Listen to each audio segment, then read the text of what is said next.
This is Kai Wheeler from KaiWheeler.com, and today I'm taking you through a dumbbell circuit. Dumbbells are traditional pieces of equipment that are often used for muscle isolation exercises. Today I'm going to be showing you how to use those dumbbells to target the full body for a more functional approach. So let's get started. The first exercise of this circuit is going to be a dumbbell Renegade Row. This starting position is very similar to a push-up. We want to make sure that our weight is evenly distributed between our hands and feet. The back should be nice and neutral, so no swaying in the lower back and no rounding in the thoracic upper back. Keep that nice and flat. The navel should be drawn in and the glutes should be engaged. So I'm going to grasp the dumbbells. I want to make sure that I'm not putting too much pressure inward on my hands. My wrists should be as neutral as they can be. They are going to turn a little bit, but we just want to make sure we're not putting too much pressure this way. Now, from here, I'm bringing my feet back. They're going to be a little wider than hip distance apart. Tuck the hips, draw the navel in, and sink into my shoulders. So that should all be nice and flat. Also, keep in mind, the neck should be fairly neutral. Okay. I'm going to make sure that my wrists are directly underneath my shoulders. And to initiate the pull, I'm going to retract the scapula, pulling my elbow at a 90-degree angle. It should be just past my body. Alternate.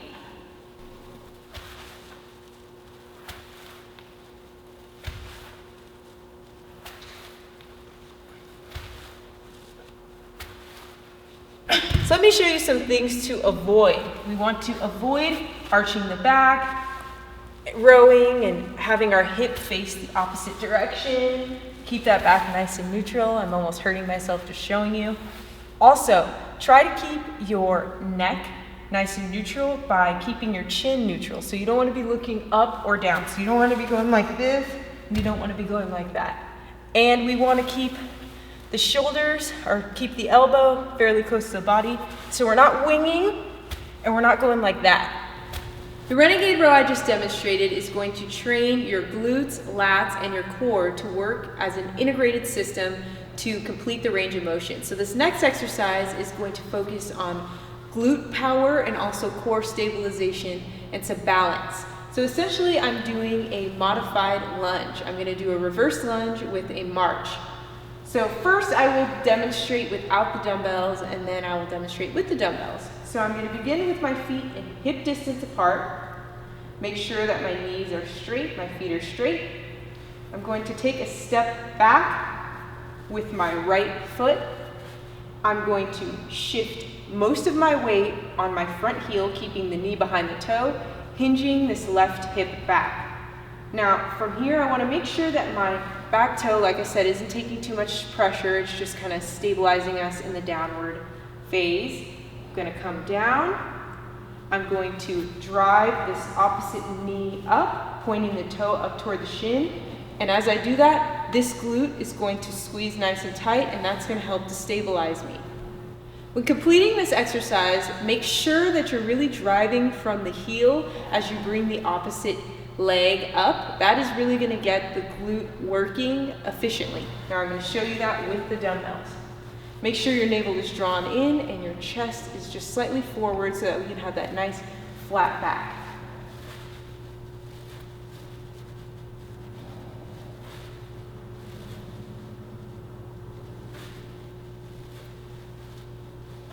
Now, for what not to do. We want to make sure that we're not arching the back or letting this back sway like so. We also want to make sure that we're not bringing the right leg too far back. It's not a stretch. We're trying to get our glute set up in a power position. Also make sure no rounding as you hold the dumbbells or elevation of the traps. And let's not forget, we want to make sure that we are setting ourselves up in a way that our knee is not coming forward. The knee should be staying behind the toe. That's going to ensure that we get this hinge that we're looking for out of the glute. This last exercise is going to work on your cardio and your explosiveness. So we're doing a weighted squat jump. We are going to make sure that our feet are hip distance apart, maybe a little bit wider.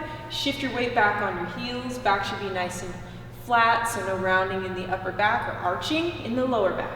You're going to come down. You're going to load your glutes And try to tuck the hips, drawing the navel in as you're in the mid-air, extending those toes. So make sure when you come back down that you have a soft landing, and also try not to internally rotate your shoulders or elevate your shoulders as you grab onto the weights.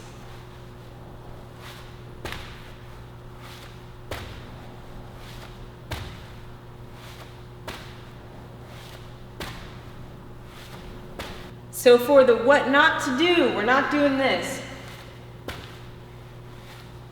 With the knees coming forward, that's a lot of pressure on the joints.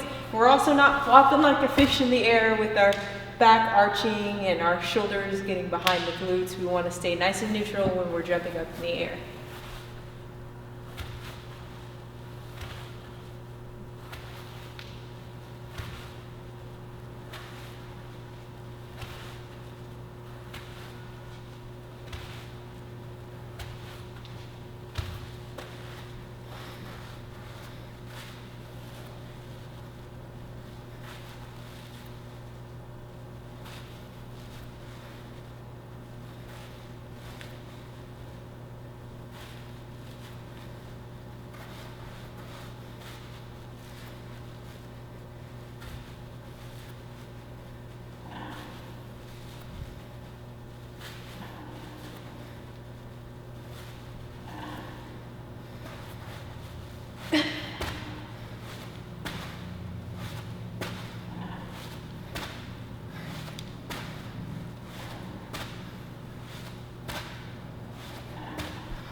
Thank you so much for joining me for this video. I hope you found it helpful. Please check the description box for some additional information about the circuit. And before everyone asks me, I was using 15 pounds, and your weight is going to depend on your level of fitness, so I can't really answer that for you, but make sure that the weight that you're using doesn't compromise form. Please hit the like button if you found this video helpful, and please subscribe to my channel if you haven't already. Have a great day.